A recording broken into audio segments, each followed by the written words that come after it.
کہ ایسے آدمی کا جواب صرف ایک بھرپور مسکراہٹ ہے.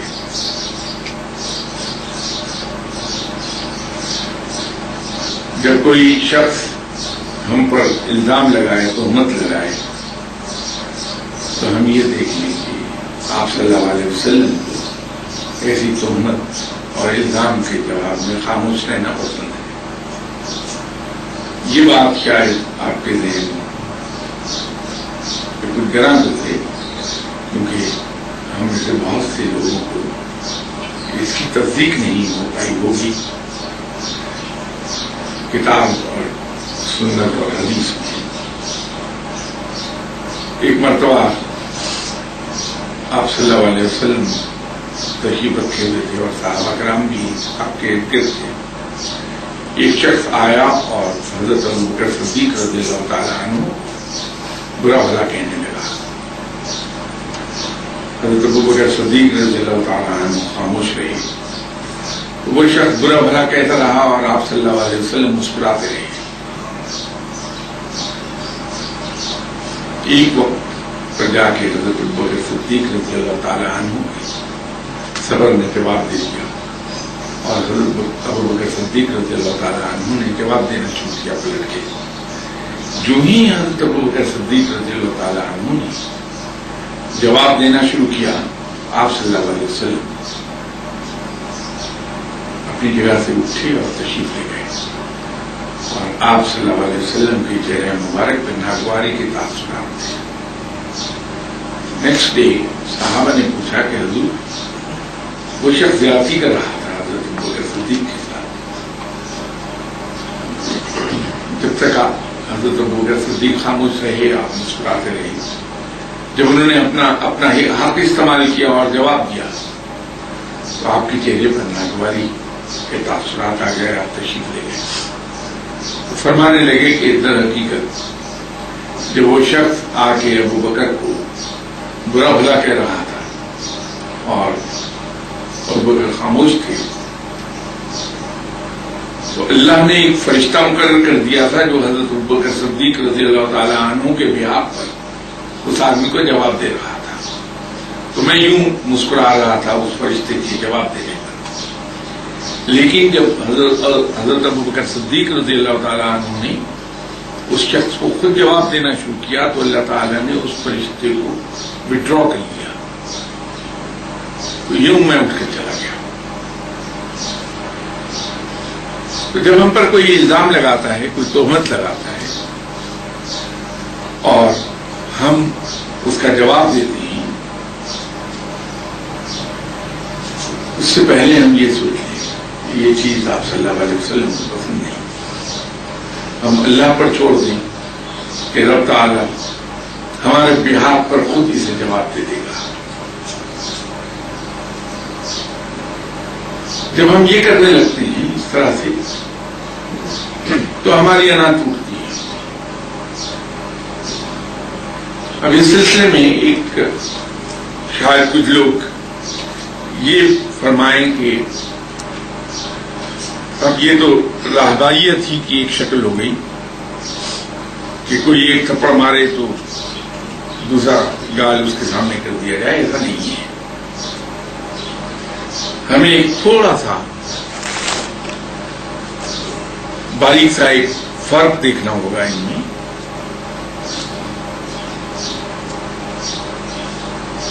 مسلمان کے لیے ایک اسٹینڈرڈ مقرر کیا ہے کہ مومن اپنوں کے لیے موم سے زیادہ نرم اور کافروں کے لیے فولاد سے زیادہ سخت ہے. تو گالی دینے والا، ہمیں برا بھلا کہنے والا، ہم پر تہمتیں اور الزامات لگانے والا تو ہمارا مسلمان بھائی ہے، ہمارا اپنا ہے. اس کے ساتھ ہمیں موم کی طرح نرم رہنا ہے اور درگزر اور اف سے کام لینا ہے. یوں تو آپ صلی اللہ علیہ وسلم کی اخلاق کی تمام قدریں ہی بہت خوبصورت ہیں،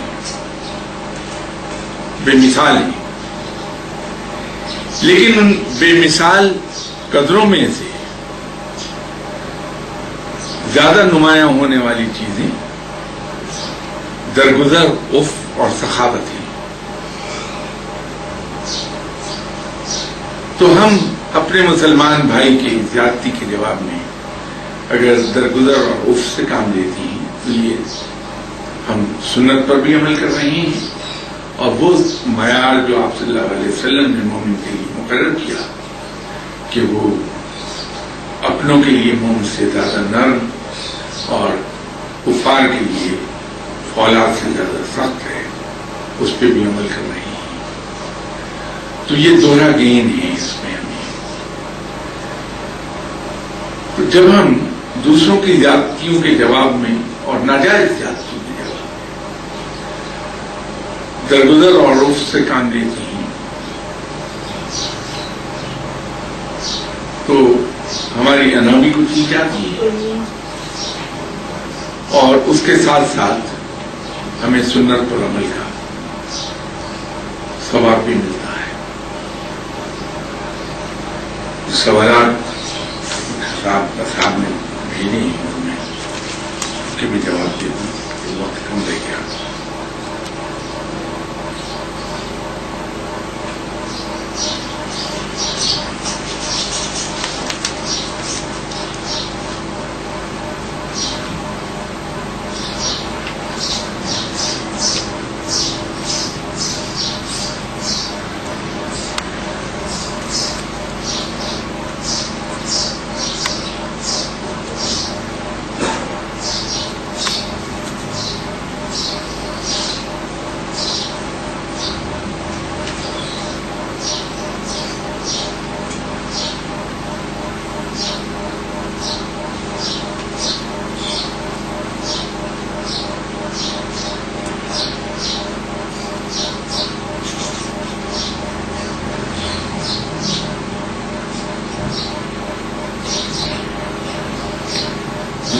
غیر ملک سے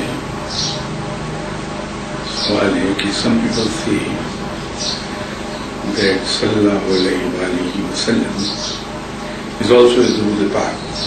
If it is true, then please suggest that can we read this as Durood instead of Durood Ibrahimi?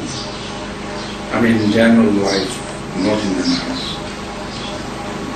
because I can't get my concentration while reading Durood Ibrahimi due to its colors. بے شک صلی اللہ علیہ وآلہ وسلم درود ہی ہے، درود پاک کی ایک قسم ہے، جیسے اور بہت سے درود ہیں، یہ شارٹ فارم ہے درود پاک کی، لیکن پریفریبلی درود ابراہیمی پڑھا جانا چاہیے، اس لیے فار ٹو ریزنز کہ خود آپ صلی اللہ علیہ وسلم نے نماز میں سے پڑھا ہے، دوسری بات اس درود شریف میں نہ صرف آپ صلی اللہ علیہ وسلم، ان کے اولاد، بلکہ آپ کی جد امجد پر بھی درود شریف درود بھیجا گیا ہے۔ تو بہتر یہ ہے کہ درود ابراہیمی پڑھ لیا جائے، لیکن اگر بہت مجبور ہیں ہم،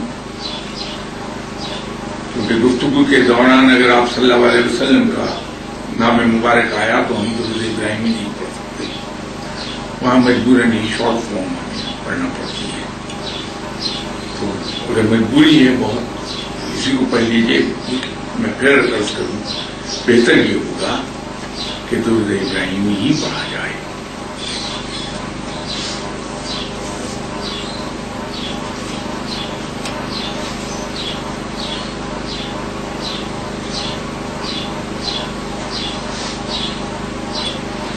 اور انہوں نے سوال کیا، Does Hazrat Ali Karmala Wajhu is the Imam of all the awliya from Adam alayhi salam to the last day? Please put a right hand.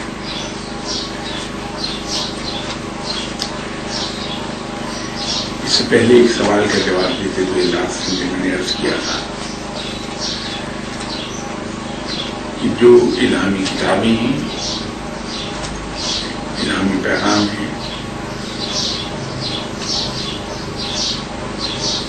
وہ اپنے دور کا سچا پیغام تھا، سچا مذہب تھا.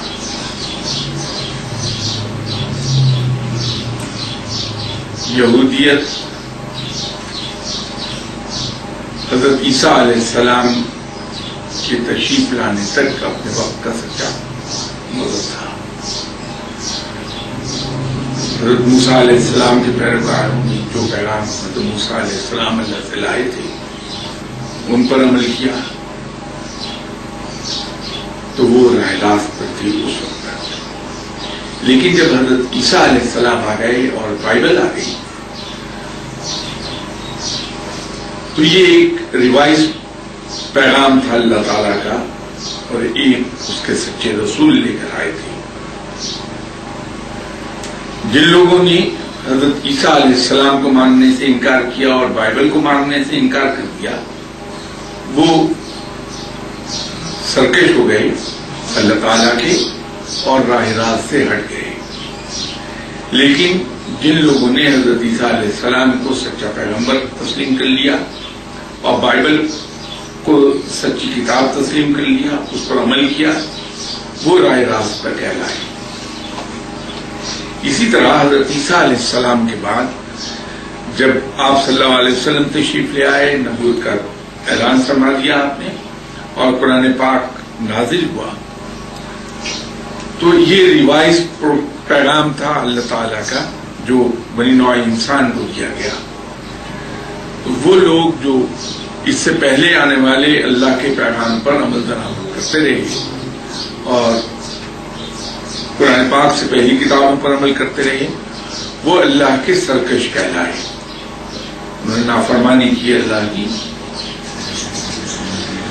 لیکن اپنے اپنے دور میں جیسے اسلام اپنے نزول سے لے کے قیامت کے دن تک کا سچا پیغام ہے، سچا مذہب ہے، سچا دین ہے، اسی طرح وہ روایت پیغام آنے سے پہلے تک درست تھا، اس پر عمل کرنے والے راہ راست پر تھے. ان لوگوں میں بھی کچھ اہل علم گزرے ہیں جیسے اسلام میں، لیکن وہ اہل علم اسی کانٹیکسٹ اور اسی ریفرنس میں تھے جس کتاب کو وہ فالو کر رہے تھے. حضرت علی کرم اللہ وجہہ جو اولیاء کرام کے امام کہلاتے ہیں وہ اسلام کے کانٹیکسٹ اور ریفرنس میں ہیں. تو اسلام سے کے انٹروڈیوس ہونے سے پہلے جو اہل علم تھے وہ اپنے اپنے مذہب اور اپنی اپنی کتاب کے مطابق تھے.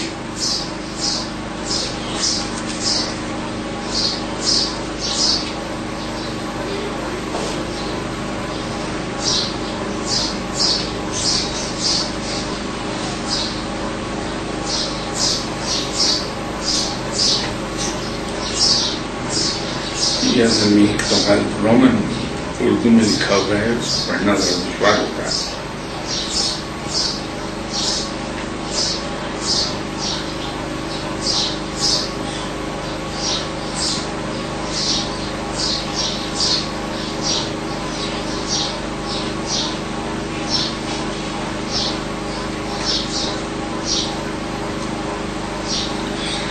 حضرت عمر رضی اللہ تعالیٰ عنہ کا ایک فرمان اسی صاحب نے کوٹ کیا ہے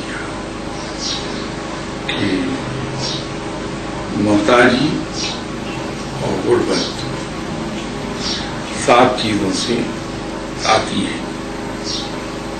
نمبر 1 پہ جلدی جلدی نماز پڑھنے سے،